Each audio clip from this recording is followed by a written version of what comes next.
안녕하세요. 진실의 힘 임팩TV입니다. 오늘은 총선을 앞두고 지역구 여론조사 결과를 소개해 드리려고 합니다. 이수진 후보가 나경원을, 이재정 후보가 심재철 의원을 상대로 맞아서 잘 싸우고 있는데요. 나경원, 심재철은 미통당의 전현직 원내대표 출신들로 지금까지 어떤 말과 어떤 행동을 했는지 우리 깨어있는 시민들이라면 모두 잘 알고 있는 일 아니겠습니까? 절대로 물러설 수 없는 싸움에서 어떤 결과를 보여줄지 관심이 집중되는 지역입니다. 우선 민주당을 비롯한 진보 진영의 정치인들이 정말 대통령 귀한 줄 알아야 한다는 말씀을 먼저 드려야겠습니다. 요즘 공무원이나 의료인들이 정말 힘겹게 일하고 있지 않습니까? 과로나 스트레스로 인해서 안 좋은 일을 당하셨다는 소리도 들려오곤 합니다. 정말 안타깝기가 이루 표현할 수 없을 지경입니다. 그리고 대통령님이 나오는 언론 사진이나 뉴스 영상을 봐도 정말 얼마나 쉬지 못하고 일을 하길래 얼굴이 저렇게 상하셨나 싶은 생각이 드는 것 아니겠습니까? 문재인 대통령님이 자주 하는 말씀 중에 진심을 다한다는 말이 있습니다. 저는 문재인 대통령님이 진심을 다해야 한다는 마음가짐으로 코로나 사태에 대응해 왔기 때문에 오늘날 전 세계의 주목을 받을 정도로 코로나 사태를 잘 관리해왔다고 생각합니다. 2월에 집단 감염이 일어나기 시작했을 때는 저도 선거를 앞두고 차라리 검사를 하지 말지 싶은 생각이 들 정도였습니다. 바보같이 검사 횟수를 늘려가는 정부를 보면서 그 진정성에 공감은 하면서도 총선 생각을 하지 않을 수 없었는데 대통령님이나 참모들이라고 그런 생각을 하지 않았겠습니까? 이번 총선이 어떤 선거입니까? 문재인 정부의 국정 후반기 개혁 성과를 낼 수 있느냐 없느냐를 가르는 정말 중요한 선거 아닙니까? 그런데 어리석었던 건 문재인 정부가 아니라 제 못난 마음이었다는 걸 이제는 너무나 잘 알게 됐습니다. 진심을 다하는 게 얼마나 중요한 일인지 말이 아니라 마음으로 깊이 느낄 수 있는 계기가 됐습니다. 저만 그렇게 느끼는 게 아니겠죠. 우리 깨어있는 시민들, 문재인 대통령을 끝까지 지켜내겠다고 다짐하는 많은 사람들이 모두 그렇게 생각하고 느끼고 있을 겁니다. 그러니 이번에 선거를 치르는 민주, 진보 진영 후보자들은 우리 문재인 대통령 귀한 줄 알고 선거에 임해야 한다는 것이죠. 나를 키운 건 8알이 바람이라는 식구처럼 귀하들이 받는 표의 8알은 아마 대통령을 보고 찍어주는 표 아니겠습니까? 우리 국민들이 문재인 정부와 방역당국의 신뢰를 보내며 힘을 실어주고 있는데요.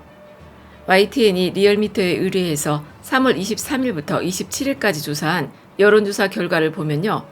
문재인 대통령의 국정수행 평가가 긍정 52.6%, 부정 44.1%로 3월 셋째 주에 49.3% 대 47.9%로 골든크로스를 이룬 이후로 큰 폭으로 뛰어올랐다는 걸 확인할 수 있습니다.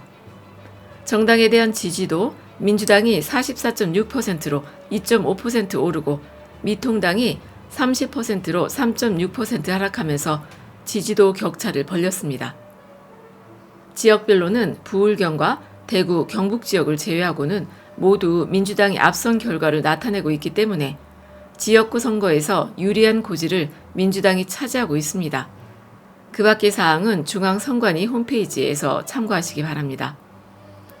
방역에 대해서도 77%가 잘한다는 평가를 내리면서 정부 정책에 우리 국민들이 힘을 실어주고 있어요. 그럼 지역구를 좀 살펴볼 텐데요.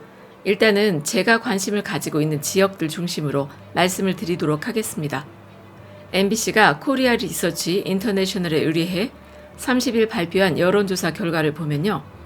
서울 동작 을에서 더불어민주당의 이수진 후보가 나경원을 48.5%대 36.6%로 11.9% 앞선 것으로 나타났습니다.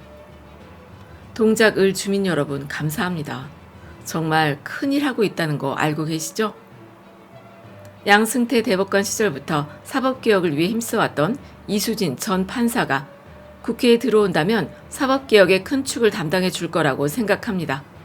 인지도가 낮은 정치 초년생 이수진 후보가 이렇게 약진할 수 있다는 건 동작을 주민분들의 정치의식이 얼마나 뛰어난지를 잘 보여주는 일이겠죠. 우리 깨시민들 정말 훌륭합니다. 안양 동안 을에서는 더불어민주당 이재정 후보가 46.8%로 33.6%의 심재철 후보와 13.25%의 격차를 보여주고 있습니다. 이수진, 이재정 후보의 상대가 모두 전현직 원내대표 출신의 다선 의원으로 정치적으로 인지도가 굉장히 높은 후보들입니다. 이번 기회에 막말과 막장으로 올린 정치적 인지도는 아무짝에도 쓸모가 없다는 걸 우리 유권자들이 확실하게 보여줄 수 있는 계기가 됐으면 정말 좋겠습니다. 대구에서 고군분투하고 있는 더민주의 김부겸 후보, 상대는 주호영입니다. 아시죠? 문재인 정부가 대한민국을 생지옥으로 만들었다며 악을 쓰던 게 생각나네요. 김부겸 후보가 40.1%대 44%로 3.9% 뒤처지고 있지만 오차 범위 안에서 접전을 벌이고 있습니다. 대구 지역에서 민주진영의 후보가 재선에 성공한다면 정말 대단한 일이 될 겁니다. 중앙일보가 입소스에 의뢰해서 13일, 14일 조사한 여론조사를 보면 서울 송파 을에서 더불어민주당의 최재성 후보가 배현진의 37.5%대 40.3%로 밀리고 있습니다. 정말 의외의 결과인데요. 최재성 의원은 당선이 된다면 문재인 대통령에게 정말 큰 힘을 실어줄 수 있는 사람 아니겠습니까? 서울 송파 을 지역에 많은 관심 기울여 주시기 바랍니다. 그리고 노무현 전 대통령의 사위인 곽상원 변호사도 이번 총선에 출마를 했습니다. 곽상원 후보에 대한 얘기는 다음 기회에 좀 더 자세히 말씀드리고 싶은데요. 유경수 여사의 생가가 있다는 충북, 보은, 옥천, 영동, 괴산군 지역에서 곽상원 후보가 열세를 보이고 있습니다. 지금껏 전기세 누진 제도를 가지고 한전과 6년여에 걸친 재판을 치러내면서 우리 국민들에게 큰 혜택이 돌아가도록 애썼지만 정치적 인지도는 낮기 때문에 많은 분들이 모르고 계실 수도 있을 것 같습니다. 충북, 보은, 옥천, 영동, 괴산군 지역에 연고가 있으신 분들의 많은 관심 부탁드립니다. 앞에 말씀드렸던 여론조사 결과는 선관위 여론조사심의위원회 홈페이지를 참조하실 수 있습니다. 끝까지 들어주셔서 감사드립니다.